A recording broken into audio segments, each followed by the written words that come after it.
Antologi Pembacaan Firman Tuhan yang Maha Kuasa.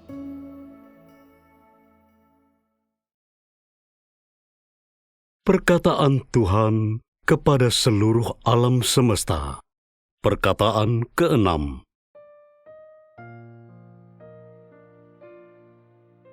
Mengenai perkara-perkara di dalam roh, engkau harus sangat peka terhadap firman-Ku. Engkau harus teliti dan penuh perhatian. Engkau harus bertujuan untuk mencapai keadaan di mana engkau melihat rohku dan tubuh dagingku, firmanku dan tubuh dagingku sebagai satu kesatuan yang tidak terpisahkan, sehingga seluruh umat manusia akan dapat memuaskanku di hadiratku. Aku telah menjejakkan kakiku di alam semesta, membentangkan pandanganku di atas seluruh hamparannya, dan aku telah berjalan di tengah-tengah semua umat manusia, mencicipi aroma manis, asam, pahit, dan tajam dari pengalaman manusia. Tetapi manusia tidak pernah benar-benar mengenali diriku. Begitu pula, ia tidak memperhatikanku saat aku berjalan-jalan di antara bangsa-bangsa, karena aku berdiam diri dan tidak melakukan perbuatan supranatural.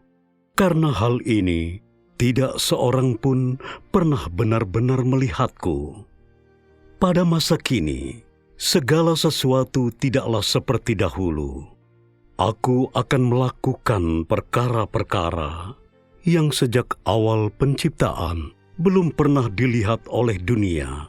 Aku akan mengucapkan firman yang belum pernah didengar manusia sepanjang zaman, karena aku meminta agar semua umat manusia mengenalku dalam rupa manusia. Inilah langkah-langkah dalam pengelolaanku yang mengenainya umat manusia tidak memiliki sedikit pun firasat. Bahkan ketika aku berbicara tentang firman itu secara terbuka, pikiran manusia masih begitu bingung, sehingga tidak mungkin untuk menjelaskannya kepada mereka secara terperinci. Disinilah terletak kehinaan manusia yang sangat parah, bukan? Bukankah ini tepatnya yang ingin kuperbaiki dalam dirinya? Selama bertahun-tahun ini, aku belum membentuk manusia sedikit pun.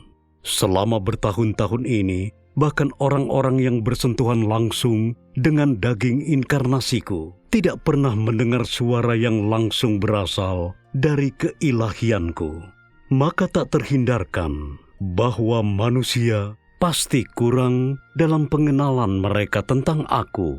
Tetapi satu hal ini saja tidak memengaruhi kasih umat manusia untukku di sepanjang zaman. Namun sekarang, aku telah membuat bagi kamu sekalian tak terhitung banyaknya pekerjaan yang ajaib dan tak terpahami, serta mengucapkan kepadamu banyak firman. Meski demikian, bahkan dalam kondisi seperti ini pun, begitu banyak orang masih menentang aku di hadapan wajahku. Aku akan memberimu beberapa contoh. Setiap hari, engkau berdoa kepada Tuhan yang samar, mencoba memahami maksud-maksudku untuk merasakan kehidupan. Tetapi ketika firman-Ku benar-benar datang, engkau memandangnya secara berbeda. Engkau menganggap firman-Ku dan roh-Ku sebagai satu entitas yang tak terpisahkan. Tetapi engkau menyingkirkan manusianya, mengira bahwa aku yang mengambil rupa manusia tidak mampu mengucapkan firman semacam ini. Sebaliknya, firman itu keluar dari roh-Ku. Bagaimana engkau bisa mengetahui hal semacam ini? Engkau percaya pada firman-Ku sampai taraf tertentu, tetapi mengenai daging yang kukenakan, sedikit banyak engkau memahaminya dengan menggunakan gagasanmu sendiri yang engkau pikirkan setiap hari, dengan mengatakan, "Mengapa dia bertindak seperti itu?" Mungkinkah hal ini berasal dari Tuhan? Mustahil. Dalam pandanganku, dia hampir sama dengan aku, orang biasa yang normal. Sekali lagi, bagaimana engkau menjelaskan situasi seperti ini? Mengenai apa yang kukatakan di atas, adakah di antara kamu sekalian yang tidak diperlengkapi dengan hal itu? Adakah yang tidak memilikinya? Tampaknya itu adalah sesuatu yang engkau genggam seperti milik pribadi, dan selama ini engkau enggan melepaskannya. Apalagi engkau kurang melakukan upaya aktif. Sebaliknya, engkau menungguku untuk melakukan pekerjaan itu sendiri. Sejujurnya, tidak ada seorang manusia pun yang tanpa mencari aku dapat mengenalku dengan mudah. Memang, ini bukan perkataan dangkal yang aku khotbahkan kepada kamu sekalian untuk mengajarmu, karena aku dapat mengemukakan contoh dari sudut pandang yang berbeda sebagai acuan bagi kamu sekalian. Begitu nama Petrus disebutkan, semua orang penuh dengan pujian. Langsung teringat akan semua kisah tentang Petrus. Bagaimana ia 3 kali menyangkal mengenal Tuhan, dan terlebih lagi memberikan pelayanan kepada iblis, dengan demikian menguji Tuhan. Tetapi pada akhirnya dipaku terbalik di kayu salib demi dia, dan lain sebagainya. Sekarang aku menganggap penting untuk menceritakan kepada kamu sekalian bagaimana Petrus mengenalku serta hasil akhir yang dicapainya. Pria ini, Petrus, memiliki kualitas yang luar biasa, tetapi lingkungannya berbeda dari lingkungan Paulus. Orang tuanya menganiaya aku. Mereka adalah milik iblis yang dirasuki oleh iblis. Dan karena alasan inilah, orang tidak dapat mengatakan bahwa mereka mewariskan jalan itu kepada Petrus. Petrus seorang yang cekatan, diberkati dengan kecerdasan alamiah, sangat disayangi sejak masa kanak-kanak oleh orang tuanya. Namun setelah tumbuh dewasa, ia menjadi musuh mereka, karena ia selalu mencari jalan untuk mengenal aku. Dan hal ini menuntunnya untuk berbalik menentang orang tuanya. Hal ini disebabkan pertama-tama karena ia percaya bahwa langit dan bumi dan segala sesuatu berada di tangan Yang Maha Kuasa, dan bahwa segala hal yang positif berasal dari Tuhan dan datang langsung darinya, tanpa melalui pemrosesan apapun oleh iblis. Dengan contoh yang berkebalikan dari orang tuanya sebagai kontras, hal ini memungkinkan dirinya untuk lebih siap dalam mengenali kasih dan belas kasihanku. Dengan demikian, mengobarkan dalam dirinya semangat yang lebih besar untuk mencari aku. Ia memberikan perhatian yang teliti, tidak hanya untuk makan dan minum firman-Ku, tetapi terlebih lagi untuk memahami maksud-maksudku, dan selalu bijaksana dan berhati-hati dalam pemikirannya, sehingga ia selalu cerdik dalam rohnya. Karena itu, ia dapat menyenangkan aku dalam segala sesuatu yang dilakukannya. Dalam kehidupan sehari-hari, ia memperhatikan dengan saksama cara menyatukan pelajaran dari orang-orang yang pernah gagal di masa lalu, agar dapat memacu dirinya sendiri untuk berusaha lebih keras, penuh ketakutan bahwa ia mungkin terjerumus dalam perangkap kegagalan. Ia juga memperhatikan dengan cermat demi mempelajari dan memahami secara menyeluruh iman dan kasih dari semua orang yang selama berabad-abad telah mengasihi Tuhan. Dengan cara ini, tidak hanya dalam aspek negatif, tetapi yang lebih penting, dalam aspek positif, ia mempercepat kemajuan pertumbuhannya, sehingga di hadiratku ia menjadi manusia yang mengenalku dengan sangat baik. Karena alasan ini, tidak sulit untuk membayangkan bagaimana ia dapat meletakkan segala yang dimilikinya dalam tanganku. Tidak lagi menjadi tuan atas dirinya sendiri, bahkan dalam hal makan, berpakaian, tidur, atau tempat tinggal, tetapi membuatku puas dalam segala hal, dan atas dasar itu menikmati karunia-Ku.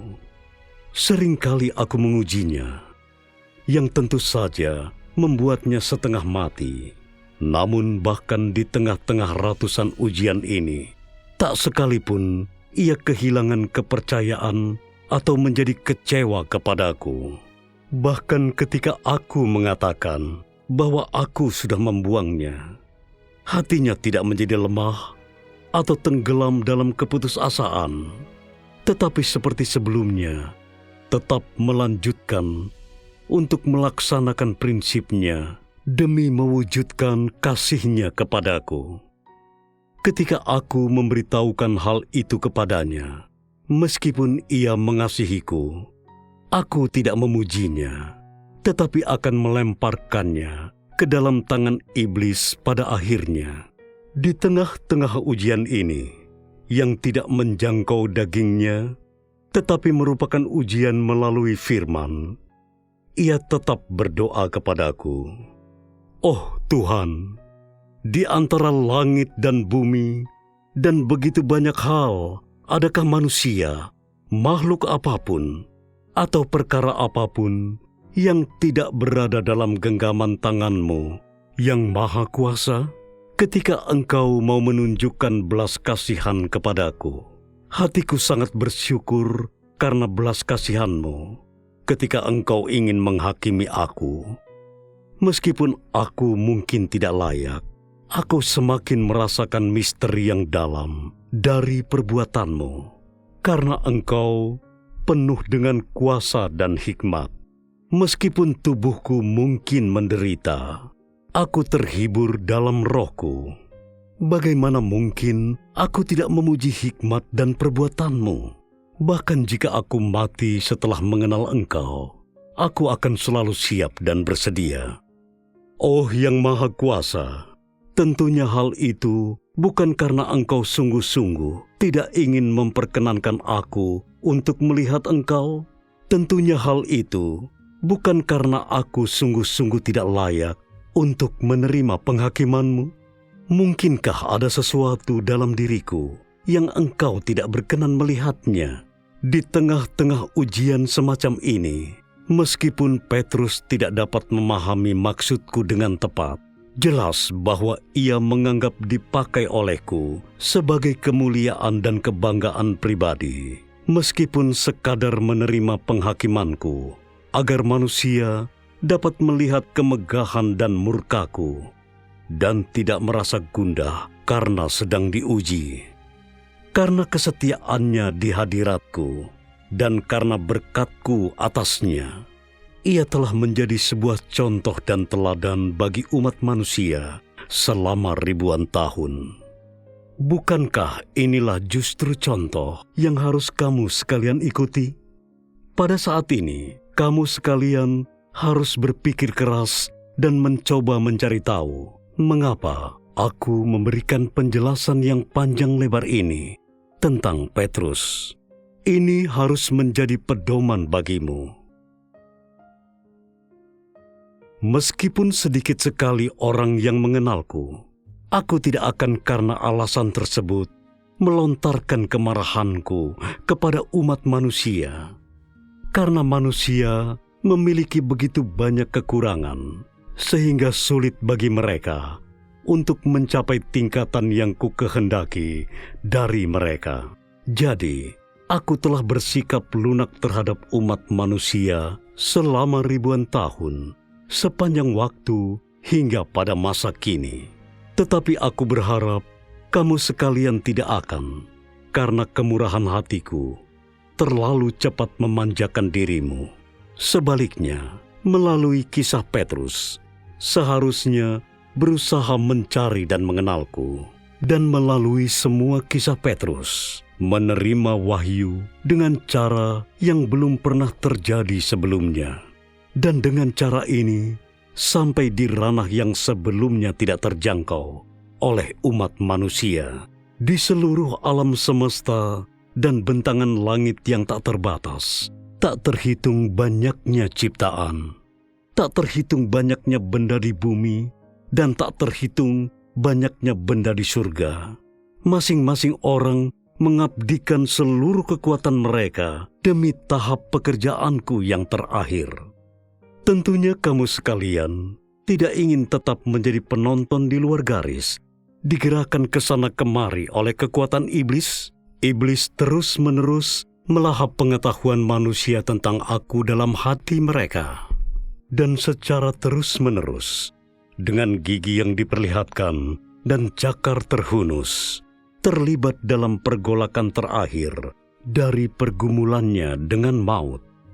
Apakah kamu sekalian mau diperangkap oleh tipu muslihatnya saat ini?